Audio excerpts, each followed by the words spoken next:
ఈ ప్రపంచానికి మరుగైన జ్ఞానం, నలిగిన జీవితాలను వెలిగింపచేసే జ్ఞానం, జీవాహారాన్ని అనుగ్రహించే జ్ఞానం, చుంటి తేనె ధారల కన్నా మధురమైన జ్ఞానం, అపవాది బాణాల నుండి హృదయాన్ని కంచెగా కాపాడే జ్ఞానం, మహోన్నతుని చేరుటకు మార్గాన్ని చూపే జ్ఞానం, ఆహుతవ్వబోతున్న ఆత్మలను నరకం నుండి రక్షించే జ్ఞానం, శాశ్వతానందాన్ని నింపే జ్ఞానం, దేవునికి దగ్గర చేసే జ్ఞానం, మహా సైన్యములకు అధిపతి అయిన మన తండ్రి పట్ల భయభక్తులను నింపే జ్ఞానం. ఈ జ్ఞానాన్ని మీకు అందిస్తున్నవారు ట్రూ విజ్డమ్ మినిస్ట్రీస్.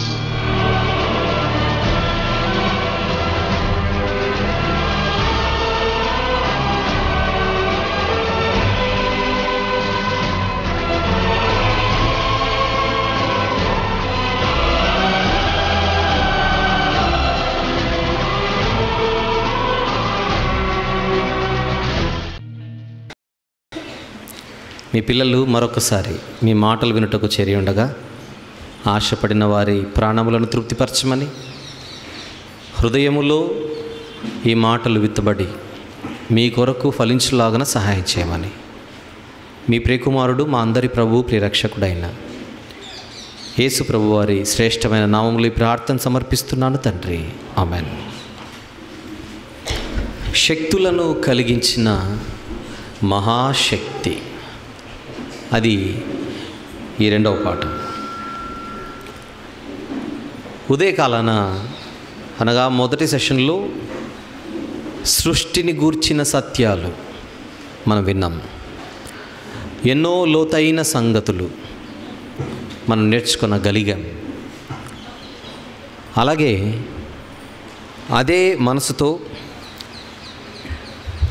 అదే శ్రద్ధ ఆసక్తితో ఈ కొద్దిసేపు దేవుని దివ్యమైన మహాజ్ఞానమైన ఈ మాటలందు మనము మన మనసులు కేంద్రీకరించగలిగితే మరికొన్ని వాస్తవాలు ఈ సృష్టిని గురించి మనం ఆలోచించడానికి ప్రయత్నం చేద్దాం. శక్తులను కలిగించిన మహాశక్తి. ఈ ప్రపంచంలో మనం బ్రతుకుతున్నామని మనకు తెలిసిన విషయం. మరొక విధంగా మనం ఆలోచిస్తే మనందరము కూడా శక్తుల మధ్య బ్రతుకుతున్నాం. గమనిద్దాం. శక్తుల మధ్యలో నివసించే జనాంగమే మనందరం. శక్తులు లేనిదే మన దైనందిన జీవితం నడవదు. ఉదాహరణకు విద్యుత్ శక్తి. ఈ విద్యుత్ శక్తి లేకుండా మన డైలీ లైఫ్ను ఒకసారి ఊహించుకోండి, కష్టం. ఈరోజు మనం చేసే అనేకమైన కార్యక్రమాలు ఆగిపోతాయి. ఎన్నో పరిశ్రమలు ఈరోజు రోజుకి పుట్టుకొస్తున్నాయి. ఎన్నో రంగాలు ఈరోజు సమాజంలో ఉన్నాయి. ఇవన్నీ కూడా విద్యుత్ శక్తి యొక్క ఉపయోగం. దాన్ని ఉపయోగించుకుంటూ పనిచేస్తున్నాయని మర్చిపోకూడదు. మన దైనందిన జీవితం నడవాలి అనంటే ఒక శక్తి మనకు అవసరం అవుతుంది. గమనించండి. కిచెన్లో స్టవ్ మండాలంటే సిలిండర్లో ఒక శక్తి ఉండాలి. ఆ శక్తి సరఫరా ఆగినప్పుడు మంట అక్కడ ఆగుతుంది, కడుపు మంట ప్రారంభమవుతుంది.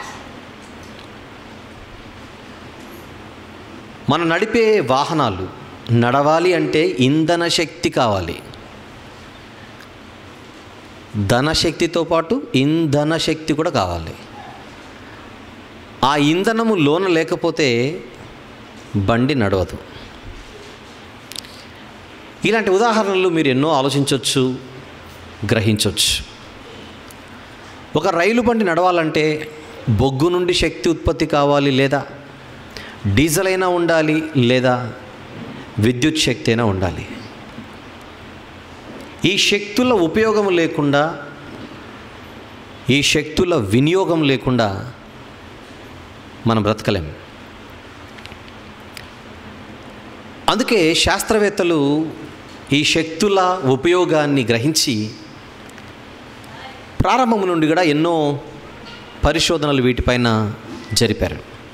ఎనర్జీ అని అంటారు దీన్ని, శక్తిని ఇంగ్లీష్లో ఎనర్జీ. ప్రతి వస్తువుకు కూడా ఎనర్జీ, శక్తి ఉంటుంది అని ఈ ఎనర్జీ గురించి చాలా విషయాలు శాస్త్రవేత్తలు ప్రస్తావించారు. ఎన్నో నిర్వచనాలు, ఎన్నో వివరణలు ఈ శక్తుల గురించి వారు వివరణలు ఇచ్చారు. ఒక వస్తువు కదలకుండా ఉంటే దానికి ఒక శక్తి ఉంటుంది, అదే వస్తువు కదిలి విసరబడితే ఆ శక్తిలో మార్పు వచ్చి మరొక శక్తిగా మారుతుంది.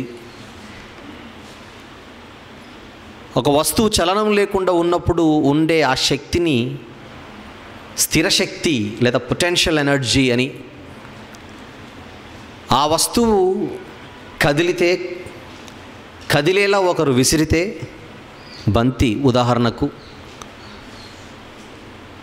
అది గతిశక్తిగా, చలనము కలిగిన శక్తిగా, కినెటిక్ ఎనర్జీగా మారి ఆ శక్తిలో మార్పు వస్తుంది అని ఈ శక్తుల గురించి అనేకమైన వివరణలు ఈ శాస్త్ర ప్రపంచం ఇచ్చింది.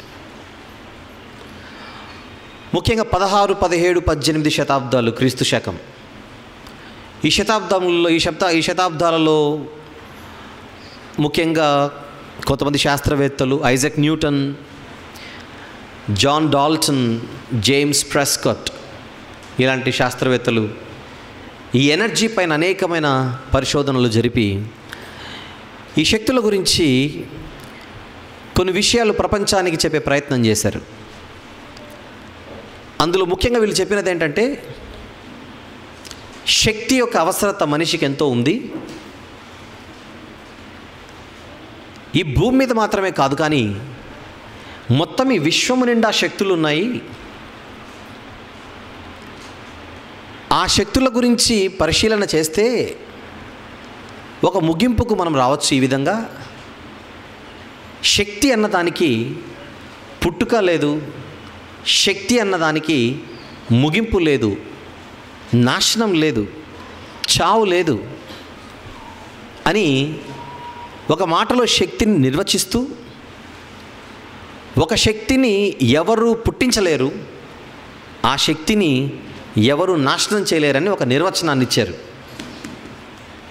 Energy can neither be created Nar be destroyed అని ఇంగ్లీష్లో దాన్ని డిఫైన్ చేశారు. బాగుంది. ఇక దాని గురించి మరికొంత సమాచారం వెలిచినది ఏంటంటే, ఉన్న ఈ శక్తులలో మనిషి మనుగడకు ముఖ్యంగా, జీవి మనుగడకు ముఖ్యంగా 3 రకాల శక్తులు లేదా 3 రకాల శక్తుల అవసరత ఎక్కువగా ఉంది అని శక్తులను రకాలుగా చెప్పి వాటిని ఈ విధంగా తెలియజేయడము మనము గమనించగలం శాస్త్రవేత్తల మాటలు గమనించినప్పుడు. అందులో మొదటిది శక్తులలోని రకాలను గురించి చెబుతూ, వివిధ రకాలలో శక్తి మనకు ఉత్పన్నమవుతుంది, వివిధ రకాల శక్తులు ఈరోజు జీవి మనుగడకు ఉపయోగపడుతున్నాయని ముఖ్యంగా 3 రకాల శక్తుల గురించి వాళ్ళు ప్రస్తావించారు. అందులో మొదటిదే కాంతి శక్తి, దాని ఇంగ్లీష్లో లైట్ ఎనర్జీ అని పిలిచారు. 2 ఉష్ణ శక్తి, దానిని హీట్ ఎనర్జీ అని పిలిచారు. ఇక 3 ధ్వని శక్తి, దీనిని సౌండ్ ఎనర్జీ అని పిలిచారు. Light energy, heat energy, sound energy. కాంతి శక్తి, ఉష్ణ శక్తి, ధ్వని శక్తి, ఇవన్నీ కూడా శక్తులే. ఇలాంటి శక్తులు ఎన్నో ఈ విశ్వంలో ఉన్నవి. కానీ ఇలాంటి శక్తులకు, ఏవైతే శక్తులుగా ఉన్నాయో అలాంటి శక్తులకు, శక్తి గురించి నిర్వచనం మళ్ళీ, దానికి పుట్టుక లేదు, నాశనం లేదు. ఒకచోట అది పుట్టేది కాదు, అది ఎప్పుడు ఉన్నది, అది ఎప్పుడు ఉండబోయేది. అయితే మార్పు చెందొచ్చు, అది రూపం మార్చుకోవచ్చు. శక్తి వేరే వివిధ రూపాలలో కనబడచ్చేమో కానీ ఆ శక్తి మాత్రం ఎప్పుడు కూడా నాశనము కాని దానిగానే ఉంటుంది అనేది వాళ్ళు చెప్పిన మాట.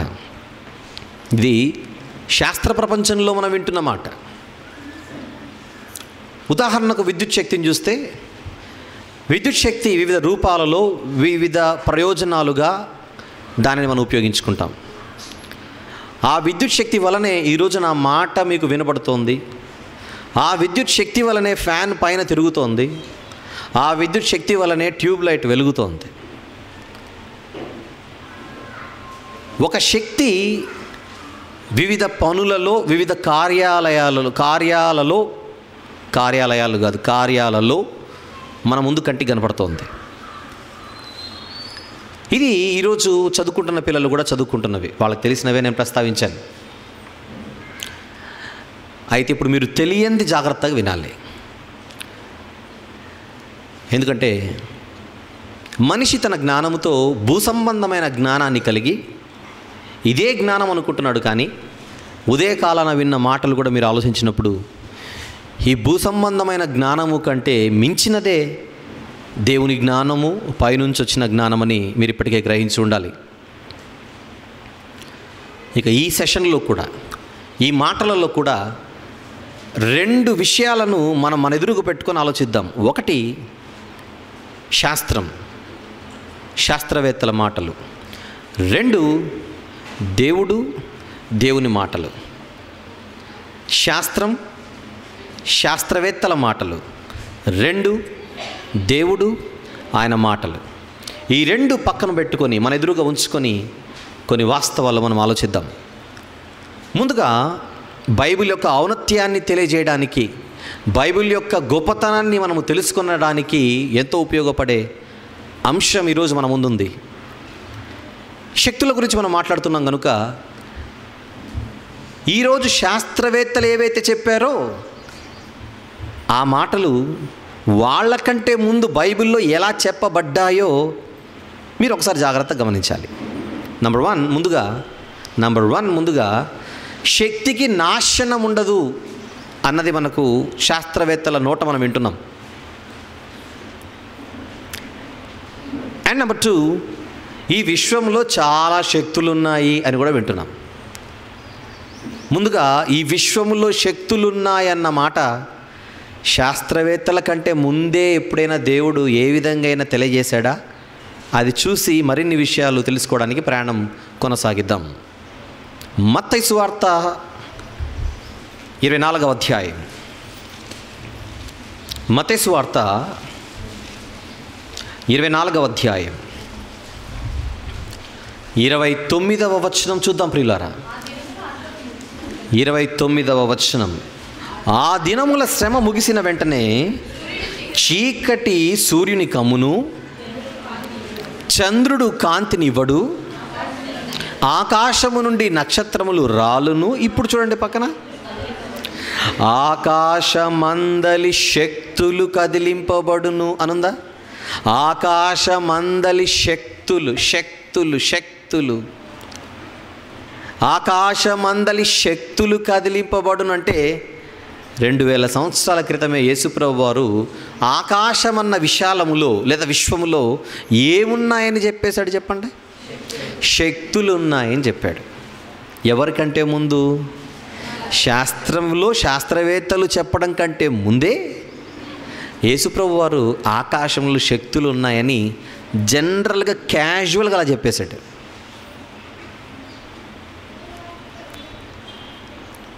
ఈ మాట శాస్త్రవేత్త చెబితే జ్ఞానమని దండేస్తాం.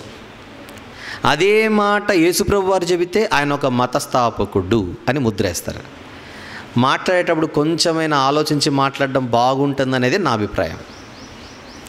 పక్షపాతం ఉండకూడదుగా, ఇష్టం వచ్చినట్టు మన వల్ల బురద చల్లకూడదుగా.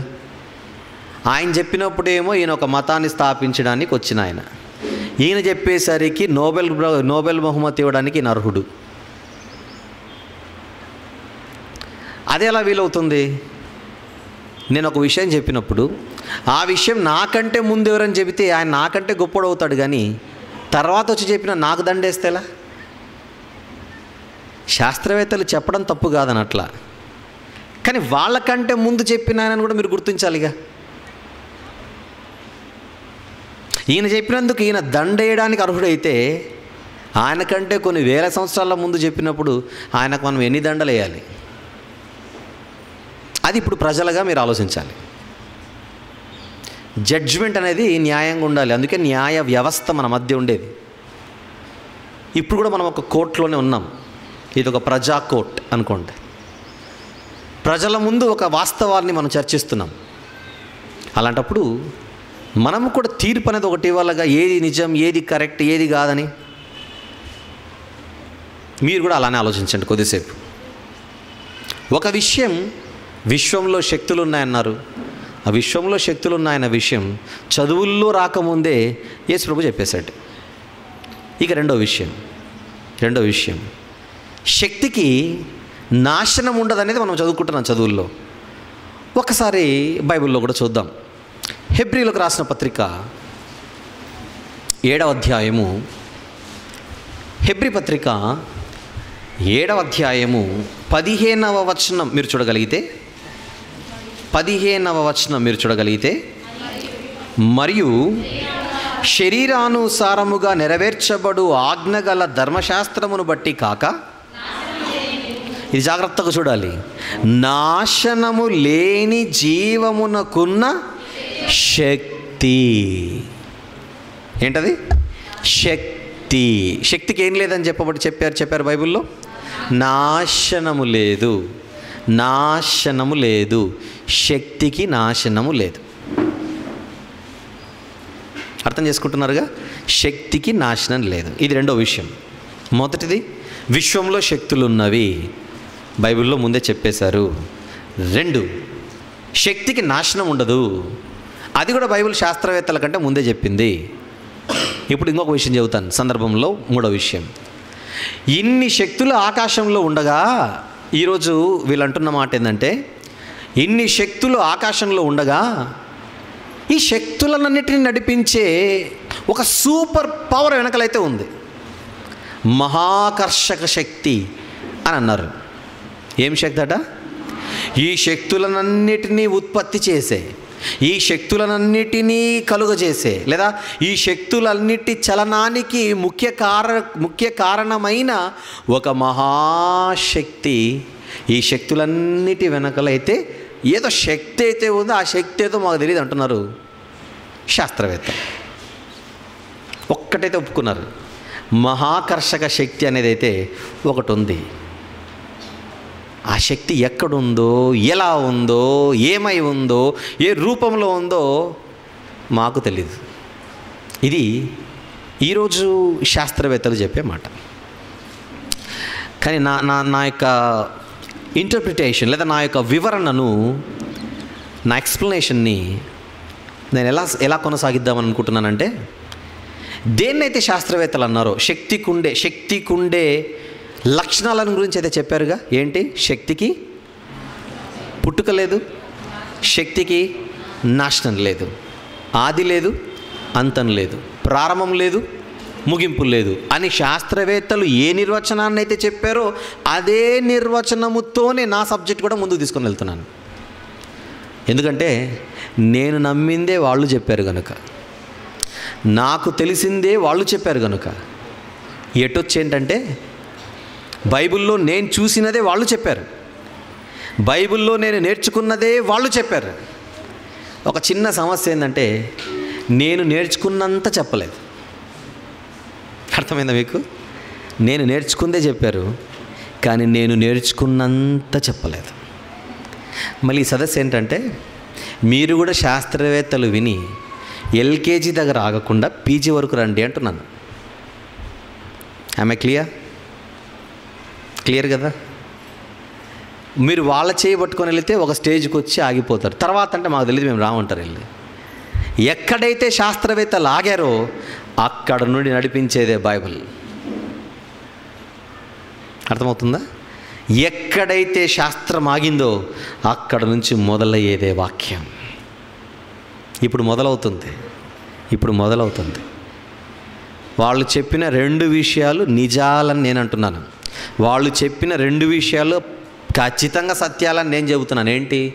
శక్తికి నాశనం లేదు. Wonderful, correct, 1 mark. నెంబర్ 2, శక్తులు అనేవి విశ్వంలో ఉన్నాయి.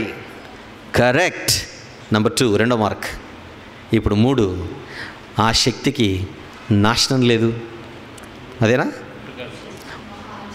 ఆ శక్తులన్నిటి వెనుకల మహాశక్తి ఒకటి ఉంది.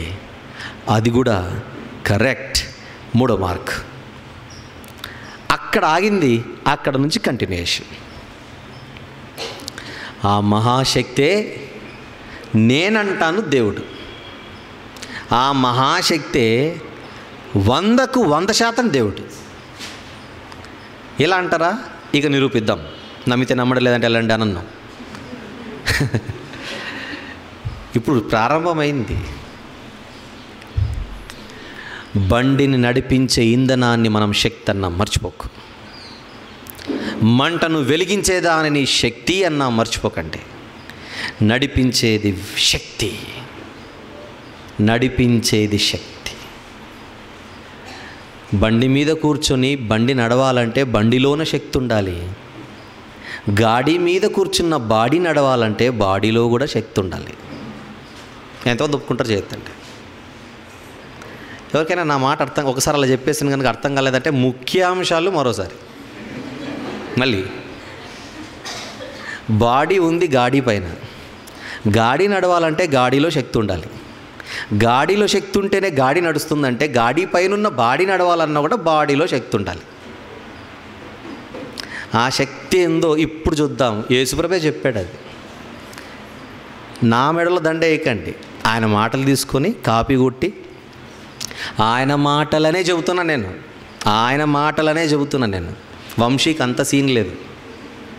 మనిషి ఈ ప్రపంచానికి మహాజ్ఞానాన్ని చెప్పిందే యేసుప్రభు. యోహాను సువార్త 6వ అధ్యాయం 63వ వచనం. యోహాను సువార్త 6వ అధ్యాయం 63వ వచనం. ఆత్మయే జీవింపజేయుచున్నది, శరీరము కేవలము నిష్ప్రయోజనము. శరీరం అంటే ఇంగ్లీష్లో శరీరం అంటే బాడీ. ఈ బాడీని నడిపించేది ఎవరంటున్నాడు అక్కడ యేసుప్రభు వారు? ఆకాశమందలి శక్తులు కదిలింపబడునని. ఆకాశంలో శక్తులు ఉన్నాయన్నమాట శాస్త్రవేత్తల కంటే, శాస్త్రవేత్తల కంటే యేసుప్రభు అయితే ముందే చెప్పాడో అదే యేసుప్రభు వారు చెప్పిన మరొక్క వాస్తవమే. ఈ బాడీ నడవాలంటే, ఈ బాడీ చూడాలంటే, శరీరము వినాలంటే, శరీరము మాట్లాడాలంటే, శరీరములోని కార్యాలు జరగాలనంటే జీవింపజేయగల శక్తి ఒకటి ఉంది. అదే ఆత్మ. నడిపించగలిగిన దానిని మీరు శక్తి అంటే, ఆత్మను మీరు ఏమని పిలవచ్చో చెప్పండి. అందరు చెప్పాలి. ఆత్మను మీరు ఏమని పిలవచ్చు? బండిని నడిపిస్తున్నందుకు ఇంధన శక్తి అని పిలిచావు. మీరు ఇది ఒప్పుకోకపోతే అవన్నీ కొట్టేయాలి డిక్షనరీలో. పెద్దగా తలకాయ నొప్పి అవన్నీ. ఇప్పుడు మీకు నా మాట ఒప్పుకోవడమే మంచిది. లేదంటే మొత్తం యూనివర్సిటీలు మొత్తం చేంజ్ చేయాలి. డెఫినేషన్స్ అన్నీ చేంజ్ చేయాలి. బడ్జెట్ లేదంటుంది ప్రభుత్వం. క్వశ్చన్ పేపర్లు కొట్టించడానికే బడ్జెట్ లేదు. పుస్తకాలు మార్చాలంటే ఇప్పుడు ఇవెల్లా కాదు కనుక పంచాయతీ లేకుండా నా మాటలు ఒప్పుకోవాలి. ఏమని? నడిపించేది శక్తి అని మీరంటే, శరీరాన్ని నడిపించే ఆత్మ కూడా శక్తి. ఆత్మ ఎవరు? శక్తి ఎవరు? సందర్భాన్ని బట్టి శక్తి ఎవరు? ఆత్మ ఎవరు? అర్జెంటుగా అది మనసులో పెట్టుకొని యోహాను సువార్త 4వ అధ్యాయానికి వచ్చేయండి. ఇప్పుడు 6లో ఉన్నారు. పేజ్ తిప్పండి చాలు, అంతే. పెద్ద కష్టం అవసరం లేదు. 4వ అధ్యాయం 24వ వచనం. అమ్మో, శక్తి ఎవరో బయటపడిపోయింది ఇక్కడ. శక్తి ఎవరో బయటపడిపోయింది ఇక్కడ. 4వ అధ్యాయం 24వ వచనం యోహాను సువార్త. కమాన్. దేవుడాత్మ. శక్తి ఎవరు? శక్తి ఎవరు? శక్తి ఈక్వల్ టు ఆత్మ ఈక్వల్ టు శక్తి ఎవరు? ఆత్మ. ఆత్మ ఎవరు? మళ్ళీ అక్కడి నుంచి వచ్చేయండి. దేవుడు ఎవరు? ఆత్మ ఎవరు? ఆత్మను తీసేసి దేవుడు ఎవరు? ఆ మహాశక్తే దేవుడు. దేవుడు. అక్కడ నుంచి అడుగు ముందుకేసింటే దేవుడు కనపడేవాడు. అక్కడ ఆగిపోయింది ప్రపంచం. దేవుడే ఆ శక్తి. వీళ్ళు అంటున్నది ఏంటి? ఆ మహాశక్తి వెలుగును పుట్టించగలదు. వీళ్ళు చెబుతున్నమాట. అమ్మ, నేను కరెక్ట్గా చెబుతున్నానా? మీరందరూ ఫిజిక్స్ స్టూడెంట్సే కదా. ఆ మహాశక్తి వెలుగును పుట్టించగలదు. నెక్స్ట్, ఆ మహాశక్తి ఉష్ణాన్ని, వేడిని పుట్టించగలదు. నేను చెప్పేది కాదు, మీ చదువులో మీరు చదివేది. నాది చెప్పాను అనుకోండి, నీది చెబుతున్నావు అంటారు. నేను అజాగ్రత్తగా ఎందుకు మాట్లాడతాను? అయిపోయేసరికి మీరు బుక్ అవ్వాలే కానీ నేను బుక్ అవ్వను. 3, ఆ మహాశక్తి ధ్వనిని పుట్టించగలదు. మీరు చెప్పిందే. కాకపోతే ఆ మహాశక్తి దేవుడు అని నేను అంటున్నాను, మీరు అనట్లేదు. సైన్స్ స్టూడెంట్స్ కాదు, సైంటిస్టులు. నా దేవుడు, నేను మాట్లాడుతున్న దేవుడు శక్తి అంటున్నాను, ఆయన మహాశక్తి అంటున్నాను. మీరు అనుకున్నట్టుగా ఈ మహాశక్తికి పుట్టుకుందా? మీరు అనుకుంటున్నట్టుగా ఈ మహాశక్తికి చావుందా? ఈయనకు ఆరంభం ఉందా, అంతముందా? ఆది ఉందా, అంతముందా? ఎవరైనా పుట్టించగలడా? ముందుగా అది తేల్చి మిగిలిన చోటుకి వస్తాను. ఇప్పుడు నెంబర్ 1, ఆ దేవుడు మహాశక్తి నేను అంటున్నప్పుడు నీ నిర్వచనం ప్రకారంగా ఆ దేవునికి ఆది ఉందేమో చూద్దాం, ఆ దేవుడు అనే మహాశక్తికి అంతం ఉందేమో చూద్దాం జాగ్రత్తగా. 1 తిమోతి 6వ అధ్యాయం, తిమోతి గారికి వ్రాయబడిన మొదటి పత్రిక 6వ అధ్యాయం 16వ వచనములో ఈ మహాశక్తి గురించి వ్రాయబడిన మాట మీరు జాగ్రత్తగా చూడాలి. సమీపింపరాని తేజస్సులో ఆ శక్తి మాత్రమే, ఆ ఆత్మ మాత్రమే, ఆ దేవుడు మాత్రమే వసించుచు అమరత్వము గలవాడై ఉన్నాడు. అమరత్వం, అమరుడు. అమరుడు అంటే ఏంటో చెప్పండి తెలుగులో. అమరుడు అంటే నాశనము లేనివాడు ఈ శక్తి. అవునా? అమరుడు. ఎక్కడుంది ఆయనకు నాశనం? నిర్వచనం ఎంత కరెక్ట్గా ఉందో చూడండి. బైబిల్లో ఈ మహాశక్తి, అసలు బైబిల్ మాట్లాడిందే మహాశక్తి గురించి. ఆదికాండం 1వ అధ్యాయం 1వ వచనం నుండి ప్రకటన గ్రంథం చివరి అధ్యాయం చివరి వచనం వరకు ఈ 66 పుస్తకాల వేద సారాంశమే ఈ మహాశక్తి గురించి.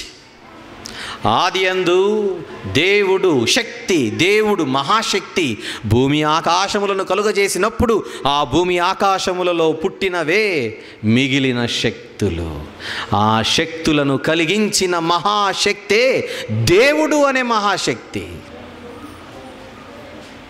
కానీ ఆ దేవుడు ఎవరని మీరు నన్ను ప్రశ్నిస్తే, చదువుకున్న వారుగా మీరు చదువుకున్న చదువుల్లో ఏ నిర్వచనాలు అయితే ఉన్నాయో శక్తికి, ఆ శక్తులన్నిటికీ అడ్రస్గా ఈ దేవుడు కనపడతాడు. ఆ గుణాలన్నిటికీ చిట్ట చివరి చిరునామా ఆ దేవుడు కనపడాల్సిందే. అది ఒకటి చూశారు ఇప్పుడు. నాశనము లేనివాడు, అమరుడు. ఆ అమరుడైన నాశనము లేని ఆ దేవుడనే మహాశక్తి భూమి ఆకాశములను సృజించాడని మొట్టమొదటి మాట చెప్పింది, నంబర్ 1 మాట చెప్పింది బైబిల్లో. In the beginning, God, the superpower, created the heavens and the earth. కదా? అంటే బైబిల్లో చదువుకోవడానికి ఎవరైనా వస్తే వాళ్ళకి నేర్పించే, స్కూల్లో చేర్పించిన తర్వాత ఇంగ్లీష్ నేర్పించడానికి ఏ అనే అక్షరాన్ని ఎలాగైతే దిద్దిస్తారో, బైబిల్లో చెప్పిన ఏ అనే పాఠమే, ఎల్కేజీలోని మొదటి పాఠం, నర్సరీలోని మొదటి పాఠమే మహాశక్తి కలిగించింది ఈ విశ్వాన్ని, మహాశక్తి కలిగించింది ఈ భూమి ఆకాశములను. ఆ మహాశక్తి కలిగించినప్పుడే పుట్టినవే ఆకాశమందలి శక్తులు. ఫస్ట్ లెసన్ అండి బైబిల్లో. అది బైబిల్లో ఉన్న ఫస్ట్ లెసన్ అది. అమ్మ, మీరు ఎప్పుడు చదువుకున్నారు చెప్పండి ఎనర్జీ గురించి? Maybe in 6th, maybe in 10th, maybe in inter, maybe in degree, right? బడిలో చేరిన ఎన్నో సంవత్సరాలకి శక్తి గురించి తప్పుగా లేదా పూర్తిగా అసంపూర్తిగా మీరు చదువుకున్నారు. దానిని సంపూర్ణము చేసి మొదటి మాటలో చెప్పింది బైబిల్. మొదటి మాటలో చెప్పింది బైబిల్. నంబర్ 1 సెంటెన్స్ అది. Sentence number 1 in the entire Bible. అవునా?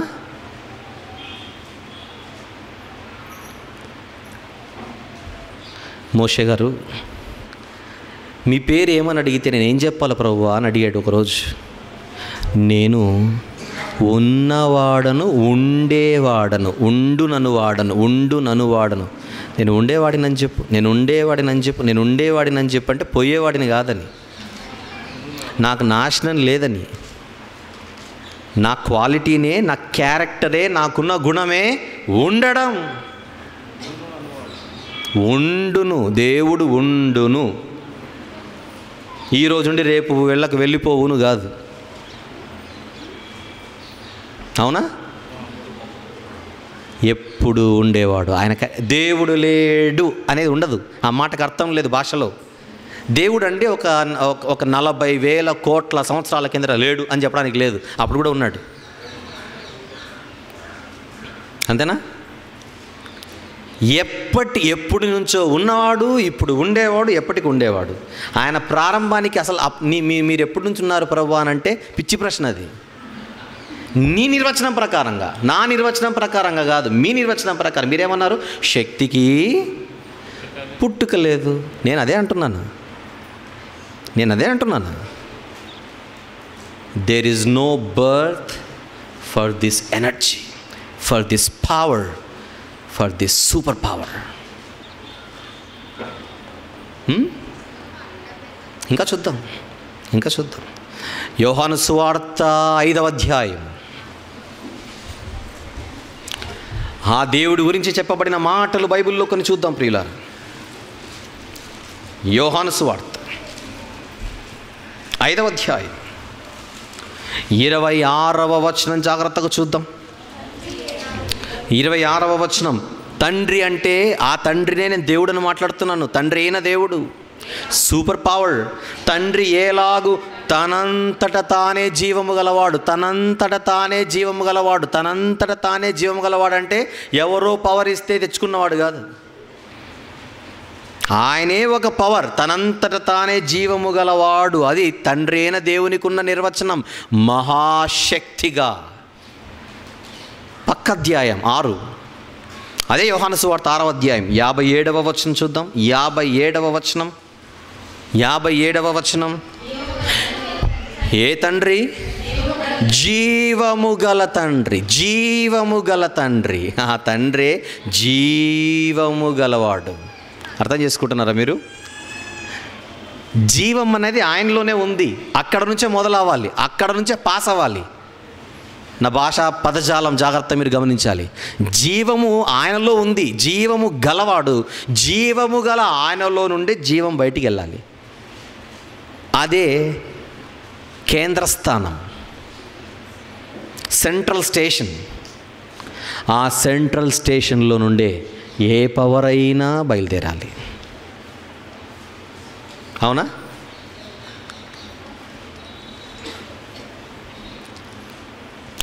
దేవుణ్ణి మహాశక్తిగా, ఆ మహాశక్తి కేంద్ర స్థానంగా మీరు మనసునందు పెట్టుకొని ఇప్పుడు నాతో కలిసి బయలుదేరండి. బయలుదేరితే వీళ్ళంటున్నారే కాంతి శక్తి నెక్స్ట్, ఉష్ణ శక్తి నెక్స్ట్, ధ్వని శక్తి, ఈ శక్తులనన్నిటిని పుట్టిస్తున్న ఒక మహాశక్తి అన్నారు. మర్చిపోకు. వాళ్ళు చెప్పిన మాట కలిపేస్తే మీకు ఇదే వచ్చేది పిక్చర్. ఒక మహాశక్తి ఉంది, ఆ మహాశక్తి నుండే కాంతి రావాలి, ఆ మహాశక్తి నుండే ఉష్ణం వేడి రావాలి, ఆ మహాశక్తి నుండే ధ్వని రావాలి అని చెప్పారు. మరి ఈ మహాశక్తి అనే దేవుడి దగ్గర నుంచి ఉన్నాయో లేదో నీ చదువుల్లో నువ్వు ఇచ్చిన నిర్వచనం ప్రకారంగా నేను మాట్లాడతాను. బైబిల్ను బట్టి మీ బైబిల్ మాట్లాడకూడదంటే నువ్వు పుస్తకాలను మూసేయాలి. ఎందుకంటే నీ పుస్తకాల్లో ఉన్నవి ఇక్కడ ఉన్నాయి, అంతకంటే మించిన ఉన్నాయి.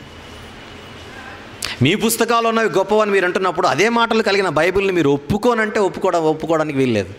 మీరు ఒప్పుకోమంటే నేను ఒప్పుకోవడానికి వీల్లేదు. ఈ మాటలు అర్థం చేసుకున్నవాడు ఒప్పుకునే పరిస్థితి లేదు. అవునా? రైట్. ముందుగా నెంబర్ 1 కాంతి శక్తి, లైట్ ఎనర్జీ. కాంతి శక్తి గురించి మాట్లాడే ముందుగా ఇక్కడ 2 బల్బులు ఉన్నాయండి పైన.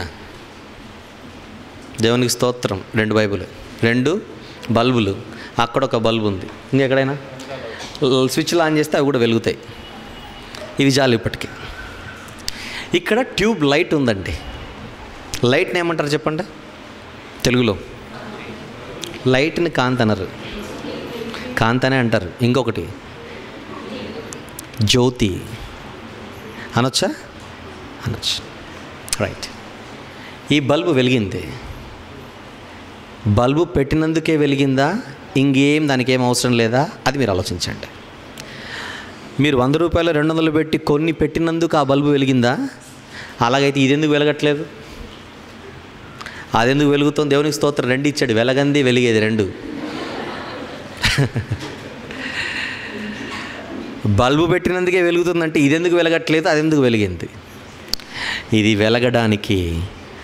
వెలగడానికి దానిలో శక్తి ప్రవహిస్తోంది. ఎక్కడ నుండి? వైర్ల ద్వారా, స్విచ్ బోర్డు నుండి. అవునా? అక్కడ బోర్డు, ఇక్కడ వైరు లేకపోతే ఈ లైట్ వెలగదు. అందరూ ఒప్పుకోవాలి. రైట్. నెక్స్ట్, అక్కడ బోర్డు ఉన్నందుకే ఇది వెలుగుతుందా? బయట కాదు, ఇక్కడెక్కడో మెయిన్ పవర్ స్విచ్ బోర్డు ఉంది. వెనకాల చూడండి, ఇప్పుడు అందరు ఉంది అక్కడ. చూడండి బాస్, ఉంది అక్కడ. ఇప్పుడు ఈ బల్బు వెలగడానికి వైరు కారణమా, ఈ స్విచ్ బోర్డు కారణమా, ఈ హాల్కి అది కారణమా? ముఖ్యం main switch board. Main switch board అని నేను అన్నా, మీరు అంటారా? అందరు అనేదే కదా అది మెయిన్ స్విచ్ బోర్డ్ అని. ఆ మెయిన్ నుండి ఈ స్విచ్ బోర్డుకి పవర్ రావాలి. ఈ స్విచ్ బోర్డు నుండి వైర్ల ద్వారా ఈ బల్బుకి పవర్ పాస్ అయితే 200 రూపాయలు పెట్టి కొన్న బల్బు వెలుగుతుంది. అంతేనా? Very good. ఆ మెయిన్ ఉన్నంత మాత్రాన మళ్ళీ ఇంకా లోపలికి వెళ్ళిపోదాం. ఆ మెయిన్ ఉంటే సరిపోతుందో, బయట ట్రాన్స్ఫార్మర్ ఉండాలా? ఆ ట్రాన్స్ఫార్మర్ పెట్టకుండా దాన్ని పెట్టండి. మళ్ళీ బయట ఎందుకు ట్రాన్స్ఫార్మర్ ఉంది? ఈ లైట్ వెలగడానికి. ఈ లైట్ వెలగాలంటే పవర్ ఎక్కడి నుంచి పాస్ అవుతుంది చెప్పాలి. ఇప్పుడు ట్రాన్స్ఫార్మర్ నుండి main switch board, main switch board నుండి చిన్న స్విచ్ బోర్డ్, చోటా స్విచ్ బోర్డ్, ఈ చిన్న స్విచ్ బోర్డు నుండి వైర్ల ద్వారా ఇది రావాలి. ట్రాన్స్ఫార్మర్ కొనిపెట్టినందుకే పవర్ వస్తుందా? ఎక్కడ సబ్స్టేషన్ ఒకటి ఉందా గుంటూరులో? 100% ఉందా? ఇప్పుడు ఈ బల్బు ఎక్కడి నుంచి, ఈ బల్బుకి శక్తి ఎక్కడి నుంచి వస్తుందో చెప్పండి, అడ్రస్ చెప్పండి. సబ్స్టేషన్ నుండి ట్రాన్స్ఫార్మర్కి రావాలి, ట్రాన్స్ఫార్మర్ నుండి మెయిన్కి రావాలి, మెయిన్ నుండి స్మాల్కి రావాలి, స్మాల్ నుండి దీనికి ఇంత బిల్డప్ ఉంది 200 రూపాయల బల్బుకి. ఇంత ప్రాసెస్ పెట్టుకొని ఒక ఆయన నేను కొన్నందుకే వెలిగిందంటే ఏమనాలి? నువ్వు కొంటే అలా వెలుగుతుంది, మళ్ళీ ఇది వెలిగించు. పోనీ 2 100 రూపాయల నోట్లు అక్కడ పెట్టు, మళ్ళీ ఏమైనా వెలుగుతుందేమో. ఇంకా లోపలికి వెళ్తాం. సబ్స్టేషన్ ఉన్నంత మాత్రాన బల్బు వెలుగుతుందా? మెయిన్ థర్మల్ పవర్ కేంద్రం ఒకటి ఉండాలా? థర్మల్ స్టేషన్ ఒకటి ఉండాలా? థర్మల్ స్టేషన్ ఒకటి ఉండాలా? విద్యుత్తును ఉత్పత్తి చేసే కేంద్రం ఒకటి ఉండాలా? విద్యుత్ కేంద్రం ఉండాలా వద్దా? ఎక్కడి నుంచి వస్తుంది ఇక్కడికి? నాగార్జున సాగర్, తాటికొండ. ఓకే, ఎక్కడో మొత్తానికి పవర్ స్టేషన్ ఒకటి ఉంది, మెయిన్ పవర్ స్టేషన్ ఒకటి ఉంది. అక్కడ ఉత్పత్తి అయితేనే అక్కడ నుండి ఈ సబ్స్టేషన్ నుండి ఇంకా మీరు చెప్పండి ట్రాన్స్ఫార్మర్ నుండి మెయిన్ నుండి ఈ స్మాల్ నుండి వైర్ల ద్వారా వస్తే ఎవరు వెలుగుతారు? 200 రూపాయల బల్బు. కాదండి అని ఎవరైనా అంటారు చెప్పండి. ఇక్కడ నేను ఇప్పుడు అందరిని తీసుకొని వెళ్ళాలి. ఇప్పుడు 40 రూపాయలు అంట. అంటే మీరు ఫీల్ అవుతారని 200 అన్నాను, మళ్ళీ తీసేసి మాట్లాడుతున్నాడని మీరు అనుకోకుండా 40 రూపాయలు. అది కూడా అన్నారు, నేను కాదు. Very good. విషయం అర్థమైందా మీకు? ఇంత పెద్ద లైట్కైనా ఇంత చిన్న బల్బుకైనా ప్రాసెస్ ఇదే. I'm right are not? 100%. ఆ ఫ్యాన్కి అదే ప్రాసెస్, ఈ ట్యూబ్ లైట్కి అదే ప్రాసెస్, చిన్న బెడ్ లైట్కి అదే ప్రాసెస్,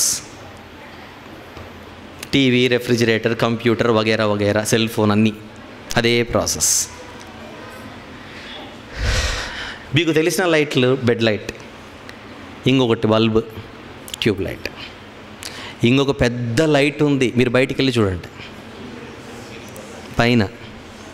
ఈ లైట్ ప్రతిరోజు తూర్పున ఉదయించును. ఏ లైటో చెప్పండి? సూర్యుడు ఎవరు? పెద్ద లైట్. తెలుసా మీకు? సూర్యుడు పెద్ద లైట్. లైట్ని ఏమంటారు తెలుగులో? ముందే చెప్పాను, లైట్ని ఏమంటారు తెలుగులో? జ్యోతి. ఎంత జ్యోతి ఇది? పెద్ద జ్యోతి. ఆదికాండం 1వ అధ్యాయము వచనం మీరు చెప్పండి. 16. దేవుడు 16వ వచనం, దేవుడు ఆ 2 గొప్ప లైట్లను, జ్యోతులను అంటే లైట్లను, జ్యోతులను అంటే లైట్లను అనగా పగటిని ఏలుటకు పెద్ద లైటును. జ్యోతి అంటే లైటేగా, మీరు ఒప్పుకుంటేనే నేను ఆదికాండంకి వచ్చింది. పగటిని ఏలుటకు పెద్ద లైటును, రాత్రిని ఏలుటకు చిన్న లైటును. మీరు కూడా వచ్చేసారు, మీరు నా దగ్గరికి వచ్చేసారు. చిన్న లైటును మిగిలిన లైట్లను చేశాను. మిగిలిన కూడా లైట్లే. 14వ వచనంలో అవి కూడా జ్యోతులే. అంతేనా? నక్షత్రాలని తర్వాత పేర్లు వచ్చాయి కానీ ఇంతకు అవేంటి? లైట్స్. అందులో చిన్నదాని దగ్గర నుంచి స్టార్ట్ చేద్దాం. నక్షత్రము, సూర్యుడు, నెక్స్ట్ చంద్రుడు. చంద్రుని దగ్గర నుంచి మొదలు పెడదాం. చంద్రుడు ఎవరట? చిన్న జ్యోతి, చిన్న లైట్. మినిమం అందరికి తెలిసిన నాలెడ్జ్ ఇది. చంద్రుడు స్వయం ప్రకాశితుడా కాదా? కాదు. మళ్ళీ రాత్రి వెలుగుతున్నాడు ఏంటి? ఆ చంద్రుడి మీదికి వెలుగు ఎక్కడి నుంచో పడితే తనే వెలుగుతున్నంతగా కనపడుతున్నాడు మనకు, కానీ అక్కడ వెలగట్లా. చంద్రుడి కాంతి మనం అనుభవించడానికి, చంద్రుడి కాంతి వెలుగు, చంద్రుడి కాంతి మనం అనుభవించడానికి చంద్రుడికి ఎక్కడి నుంచి వస్తుంది ఆ కాంతి? సూర్యుడు. కానీ రాత్రి సూర్యుడు కనపడతాడా? సూర్యుడు కనబడకున్నా చంద్రుడు వెలుగుతున్నాడంటే చంద్రునిపై వస్తున్న వెలుగు కనిపించని సూర్యుడి నుండి. 100% కరెక్టా? ఇప్పుడు సూర్యుని దగ్గరికి వెళ్తాం. మర్చిపోకండి, కాంతి శక్తి గురించి మాట్లాడుతున్నాం. కాంతి శక్తి గురించి. ఇప్పుడు సూర్యుడి దగ్గరికి వెళ్దాం. లైట్ కదా, సూర్యుడు లైట్ కదా. మరి ఆ లైట్ వెలగాలంటే ఎలా వెలుగుతున్నాడని శాస్త్రవేత్తలను అడిగితే వాళ్ళు అనేమాట ఏంటంటే, వెలిగింపజేసే పదార్థం అందులో ఉంది. బాగుంది, వెలిగింపజేసే పదార్థానికి ఆ శక్తి ఎక్కడి నుంచి వచ్చింది? మాకు తెలియదు, నన్ను అడగకు. అది అల్టిమేట్ ఆన్సర్ మనకు దొరికేది. మండుతున్నాడా సూర్యుడు? మండుతున్నాడు. సూర్యుడు మండుతున్నాడు.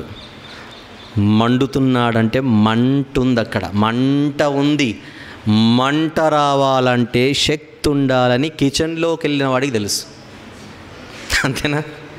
మంట రావాలంటే శక్తి ఉండాలి. సూర్యుడు ఒక అగ్నిగోళం అయితే, సూర్యునిలో ఉన్నది మంట అయితే, ఆ మంటకు ఎక్కడ నుంచి శక్తి వస్తుంది? ఆ సూర్యుని ద్వారా మనకు వెలుగు వస్తుందని మర్చిపోకండి. వీళ్ళంటున్న మాట ఏంటంటే వెలుగే లేకపోతే మనం బ్రతకలేం. బాగుంది. అంటే ఒక ఉదాహరణగా సూర్యుడే లేకపోతే బతకలేమండి. ఎందుకంటే సూర్యుడు మనకేమిస్తున్నాడు? వెలుగిస్తున్నాడు. సూర్యుడు వెలుగిస్తున్నాడు కనుక ఈ వెలుగు లేకపోతే బ్రతకలేం. 100% కరెక్ట్ అది. ఎందుకంటే వెలుగుంటేనే మొక్కలు ఆ వెలుగును ఆహారంగా తీసుకొని, కాంతిని తీసుకొని, కిరణాలను తీసుకొని ఆహారంగా మలుచుకొని తిరిగి మొక్కలు ఫలిస్తే ఆ మొక్కలు ఫలించిన ఫలాలనే మనము తింటూ బ్రతికేస్తున్నాం. కిరణ జన్య సంయోగ క్రియ. బాగుంది. అంటే వెలుగు అవసరమా మనకు? వెలుగు అవసరం. ఆ వెలుగు సూర్యుడి నుండి వస్తుందని మనం సెటిల్ అయిపోయాం. మళ్ళీ చంద్రుడి నుంచి కూడా వెలుగు వస్తుందిగా, అది సూర్యుడిది అని మీరు అంటున్నారు. బాగానే ఉంది. మరి ఆ సూర్యునికి ఆ వెలుగిచ్చే శక్తి ఎక్కడ నుండి వస్తుంది? ఈ ట్యూబ్ లైట్కి వెలగడానికి ఆ శక్తి ఎక్కడి నుంచి వస్తుంది అనడానికి మీకు నాగార్జున సాగర్ మరొక డ్యామ్ మరొక ప్రాజెక్టు మీకు గుర్తొస్తే, మరి ఆ లైట్ వెలగడానికి అక్కడికి వెలుగు ఎక్కడి నుంచి వస్తుంది? శాస్త్రం చెప్పలేదు, శాస్త్రవేత్తలు చెప్పలేరు. వారి ఆలోచనల మేరకు వ్రాయబడిన పాఠ్య పుస్తకాలలో ఈ సమాచారం దొరకదు. ఈ వెలుగు ఎక్కడ నుంచి ఉత్పన్నమవుతుందో చూస్తే బైబిల్ని నమ్ముతున్న క్రైస్తవులుగా ఈ రాత్రి భోంచేయకుండా నిద్రపోతారు మీరు. Let's begin. ప్రారంభిద్దాం. 104వ కీర్తన రాసుకుంటున్నారుగా, కాంతి శక్తి ఎక్కడ నుండి వస్తుందో. శక్తి వివిధ రూపాలలో కనపడుతుంది. బిఫోర్ వీ ప్రొసీడ్, మనం ముందుకెళ్ళే ముందుగా గుర్తుపెట్టుకోండి, శక్తి అనేక రూపాలలో కనపడుతుంది అంటున్నారు. ఆ మహాకర్షక శక్తి ఒక వెలుగనే శక్తిగా, ఉష్ణమనే శక్తిగా, ఇంకా ధ్వనిని కూడా పుట్టించగలిగే శక్తిగా ఈరోజు నిర్వచనాలు మనం చూస్తున్నప్పుడు ఈ దేవుడనే మహాశక్తి దగ్గర పరిస్థితి ఎలాగుందో చూద్దాం. 104వ కీర్తన 2వ వచనం ప్లీజ్. 2వ వచనం. వస్త్రము వలె వెలుగును నీవు కప్పుకొని ఉన్నావు. వస్త్రము వలె వెలుగును నీవు కప్పుకొని ఉన్నావు. వెలుగును నీవు కప్పుకొని ఉన్నావు. అసలు దేవుడే వెలుగును అలా వేసేసుకున్నాడట చుట్టూ. ఊహించుకోండి ఎలా ఉంటుందో పరిస్థితి. ఇంకా కొన్ని వచనాలు చూద్దాం. 36వ కీర్తన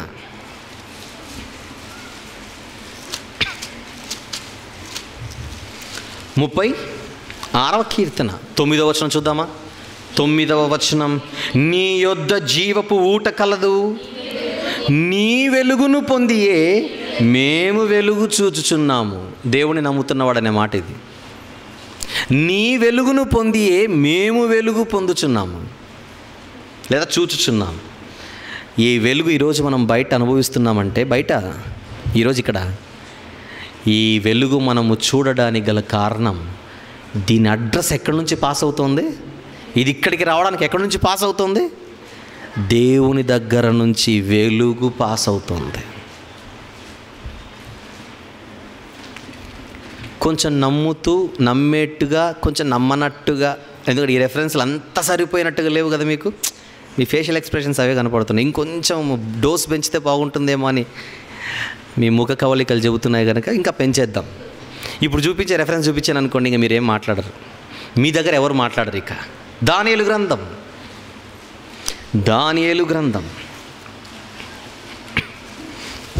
2వ అధ్యాయం అందరూ చూడాలి.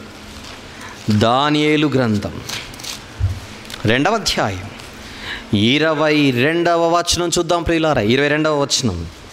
ఆయన మరుగు మాటలను మర్మములను బయలుపరచును. నెక్స్ట్. అంధకారములోని సంగతులు ఆయనకు తెలియను. నెక్స్ట్. అందరు చూడాలి ఈ మాట. ఏముంది అక్కడ? వెలుగు యొక్క నివాస స్థలము ఆయన యొద్ద ఉన్నది. ఎలా ఉంది మాట? వండర్ఫుల్గా లేదు? బ్యూటిఫుల్గా లేదు? వెలుగు యొక్క నివాస స్థలము ఆయన యొద్ద ఉన్నది అంటే ఇంగ్లీష్లో కన్వర్ట్ చేస్తే సెంట్రల్ స్టేషన్ అని. అంతేనా కదా? అదే కేంద్ర స్థానం. అక్కడ నుంచే వెలుగు స్టార్ట్ అవుతుంది. వెలుగు బస్సు ఎక్కడ నుంచి ప్రారంభం? డిపో నుంచి ప్రారంభమగును అంటాం మనం. రోడ్డు మీద నడిచే బస్సులు వాటి కేంద్రం ఎక్కడ? డిపో. వెలుగు ఎక్కడి నుంచి బయలుదేరుతోంది? తన నివాస స్థలం యొద్ద నుండి బయలుదేరుతుంది. అందుకే యోబు గారిని దేవుడు ఒకరోజు ప్రశ్న వేస్తాడు. యోబు గ్రంథం 38వ అధ్యాయం. యోబు గ్రంథం 38:19 వచనం చూద్దామా. 19వ వచనం. వెలుగు నివసించు చోటునకు పోవు మార్గమేది అని, వెలుగు నివసించే ఒక ప్రాంతం ఉందని దేవుడు అడిగేశాడు చూడండి ఆ ప్రశ్నలో, చెప్పేశాడు చూడండి ఆ ప్రశ్నలో. దేవుడు వెలుగు నివసించే ప్రాంతం ఒకటి ఉందని ముందే ఆ ప్రశ్నలో చెప్పేశాడు ఇన్ఫర్మేషన్. ఆ ప్రశ్నను తరచి మనం చదివితే జవాబు దొరికిందేమని? వెలుగు యొక్క నివాస స్థలము ఆయన యొద్దే ఉన్నది. సరిపోయిందా? ఇంకొకటి ఇస్తానండి, పరిపూర్ణమైపోతుంది రెఫరెన్స్. అది ఇచ్చాననుకోండి మీకు ఇంకా అర్థమైపోతుంది. అది యోహాను గారు చెప్పారు క్రొత్త నిబంధనలో, మొదటి పత్రికలో. యోహాను గారు రాసిన మొదటి పత్రిక 1వ అధ్యాయం 5వ వచనములో ఆయన చెబుతున్న సమాచారం ఏంటో మీరు చూడండి ఒక్కసారి.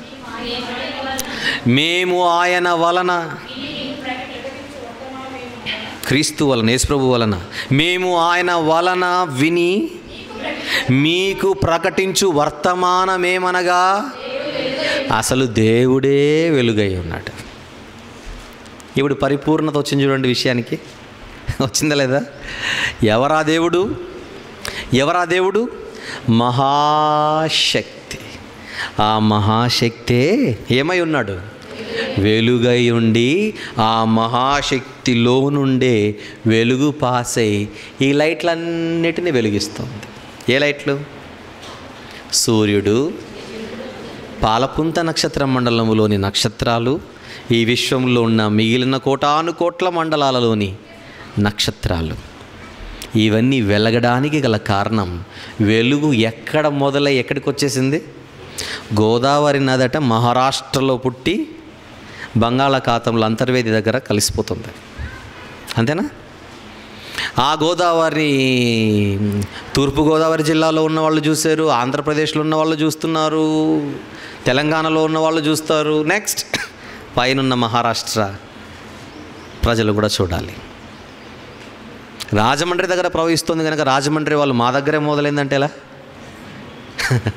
తప్పు. మహారాష్ట్రలో పుట్టింది, మన ప్రాంతాల ద్వారా ప్రయాణము చేస్తూ ఎక్కడికి వెళ్ళిపోయింది? బంగాళాఖాతం. కేంద్రం అక్కడ. ఈరోజు కళ్ళ ముందు మనం అనుభవిస్తున్న కిరణాలు, కాంతి కిరణాలు, వెలుగు మనం చూస్తున్నప్పుడు ప్రారంభం దేవుడనే వెలుగు నుండే, మహాశక్తి నుండే వస్తున్నది అని ప్రపంచానికి తెలీదు, బైబిల్ కలిగిన వారికి తెలుసు. ఇప్పుడు మీరు చూస్తున్నారుగా, మహాశక్తి దేవుడు వెలుగు రూపంలో ఉన్నాడు. శక్తిగా, శక్తే రూపంగా, ఏ రూపంగా? వెలుగు రూపములో ఉన్నాడు.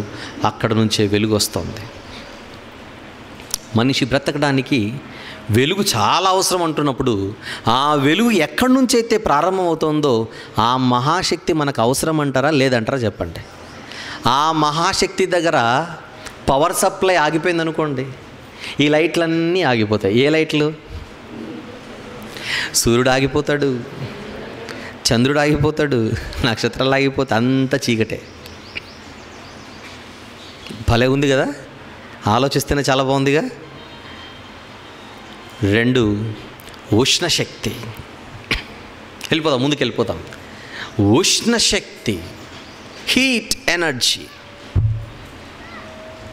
సూర్యుని నుండి వెలుగే కాదు, ఈరోజు ఏమనుభవిస్తున్నాం మనము? వేడిని కూడా. ఒకవేళ సూర్యుని నుండి వేడి రాకపోతే ఏం జరుగుతుంది? సూర్యుని నుంచి వేడి వస్తే ఏం జరుగుతుంది? సూర్యుని నుంచి వేడి వస్తే సముద్రాలు వేడెక్కుతాయి. సముద్రాలు వేడెక్కితే నీరు పైకి వెళ్ళిపోతుంది. పైకి వెళ్ళిపోతే మేఘాలు ఆ నీటిని తీసుకుని వచ్చి వాటర్ ట్యాంకర్ లాగా మన ప్రాంతంలో కుమ్మరిస్తాయి. వర్షం ఎందుకు పడాలి? పంటలు పండాలి. పంటలు ఎందుకు పండాలి? మన కడుపులు నిండాలి. మన కడుపులు ఎందుకు నిండగాలి? మనం బ్రతకాలి. మనం ఎందుకు బ్రతకాలి? మనం అడగకూడదు. అది లాస్ట్. అంతే కదా, చిన్నప్పుడు అక్కడే కదా ఎండ్ అయిపోయింది.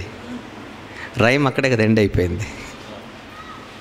ఎండలు కాసేది ఎందుకు రా అన్నాడు, వానలు కురిసే తందుకురా అన్నాడు.